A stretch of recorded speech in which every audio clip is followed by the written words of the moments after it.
of the Muslims. And then only you will be really able to catch the culprits. And if you get the culprits, whoever they are, surely they have to be punished. We know the authorities, they tell us that why majority Muslims have been picked up. The argument given was that when we analyze that in Punjab terrorism, majority people arrested, they were Sikh. In Ulfa, in Assam, majority were Hindus. In Tamil Nadu, LTT, they were Hindus. So, but natural in Bombay, because, we think it's linked with Pakistan, Kashmir, it would be Muslims. I agree with you for sake of argument. If a terrorist attack is done in Punjab, the majority people living in Punjab are Sikh. So if majority Sikhs are arrested, it is logical. In Assam, majority are Hindus, so if Hindus are arrested, it is logical. In Tamil Nadu, majority people living are Hindus, so Hindus are arrested, logical. In Bombay, are the majority people living Muslims? The Muslims are in minority.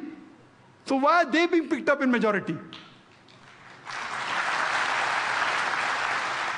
If you think it's an act of Kashmir militant, if you have got records, we have got no doubt with that. But do you mean to say the LTT can't come to Bombay? Do you mean to say Ulfa can't come to Bombay? Do you mean to say 6 terrorists can't come to Bombay?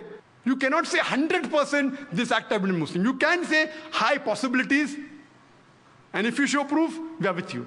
What we are trying to tell you, that identify the people who are responsible, catch them and punish them.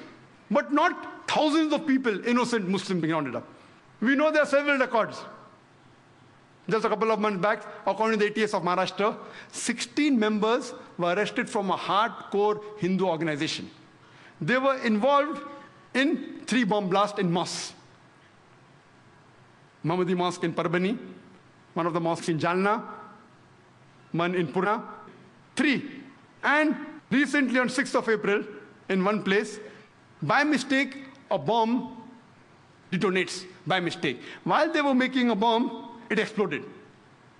It killed 4 people and 11 were injured. When inquiries were made, many people belonged to the same hardcore Hindu organization. And they found there that the plan was that to attack the mosque in the guise of Sikh. This took place in Nanded. Sikh, why? Because there was a rift going on between the Muslims and Sikh. A Sikh girl married a Muslim boy, so there was tension, so they wanted to take advantage. So they wanted to do an act in the guise of Sikh.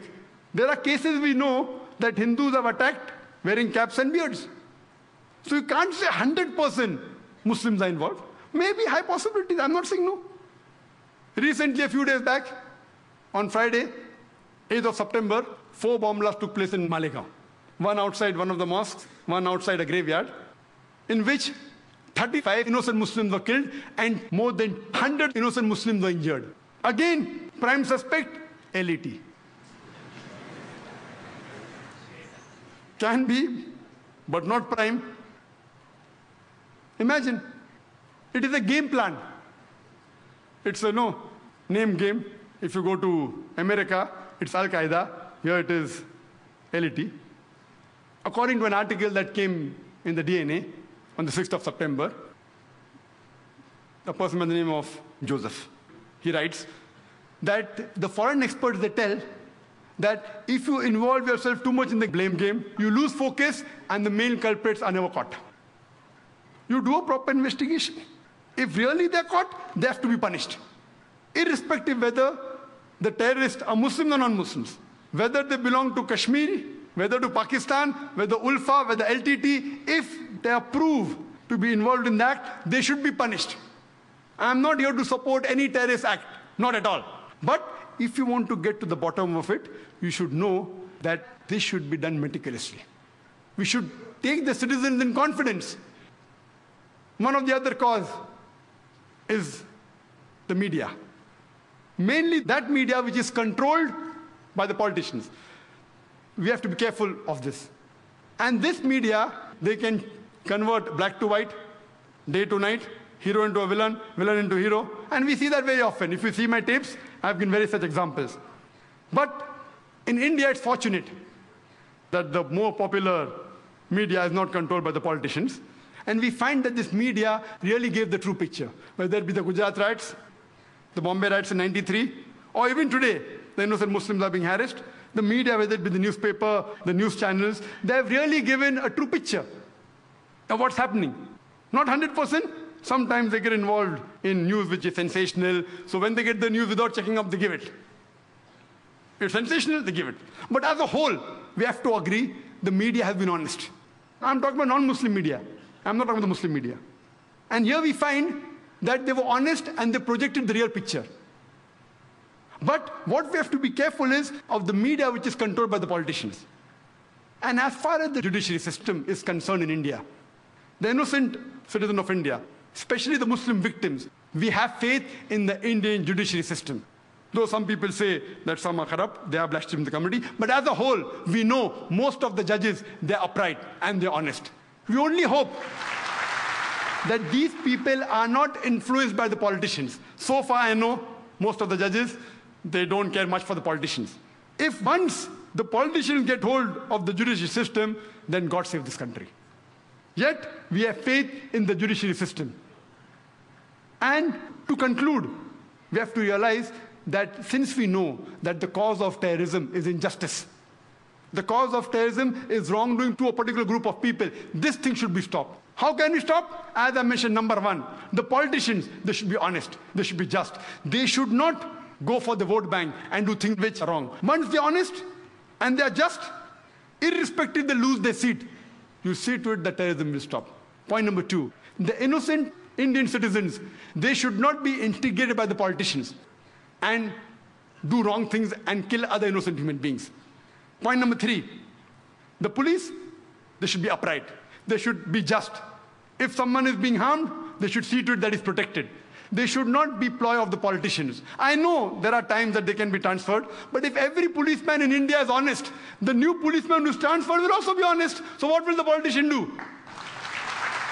If 100% of the policemen, I'm not blaming all of them, please don't get me wrong. I know most of them honest, they want to do, but because they're under the pressure of the politicians, they're afraid that they'll be transferred, they'll be harassed. But if all the policemen get together and say, let's all of us be honest, if they transfer you, the new person coming will also be honest. So there itself, most of this trouble of injustice will stop. And last but not the least, people cannot take the law in their hand. They cannot kill other innocent human beings, even if they belong to the same community who has done injustice on you. If we take this and we see to it that injustice is stopped, then surely India will be a very good country. It is estimated that in the next, by 2020, India would be a superpower. If all the Hindus and Muslims, if we live together, if we love each other harmoniously, we may have our differences. The differences will be there. We live with our differences, but we love each other and we live peacefully and harmoniously. Again, India will be a superpower. And Mahatma Gandhi, he said that if India has to improve, it should be ruled by a dictator as honest and as upright as Hazrat Umar. May Allah be pleased with him. Mahatma Gandhi, the father of a nation, he advised the best thing India can do is have a dictator like Hazrat Umar. May Allah be pleased with him, radiallahu anhu. He was an honest person. When it came for justice, he did not see whether the Muslim or non-Muslim. For justice, he gave justice. Therefore, he got the title Al-Faruq, the person who differentiated truth from falsehood. I started my talk by quoting a verse of the Quran from Surah Isra, chapter number 17, verse number 81, which says, وَقُلْ جَاءَ الْحَقُّ وَزَاقَ الْبَاطِلِ إِنَّ الْبَاطِلَ كَانَ زَهُوقًا. When truth is heard against falsehood, falsehood perishes. For falsehood is by its nature bound to perish. I would like to end my talk by giving the quotation of Dr. Adam Pearson, who said that people who worry that one day nuclear weaponry will fall in the hands of the Arabs, they fail to realize that the Islamic bomb has already been dropped. It fell the day Prophet Muhammad, peace be upon him, was born. Wa akhiru da'wana alhamdulillahi rabbil alameen.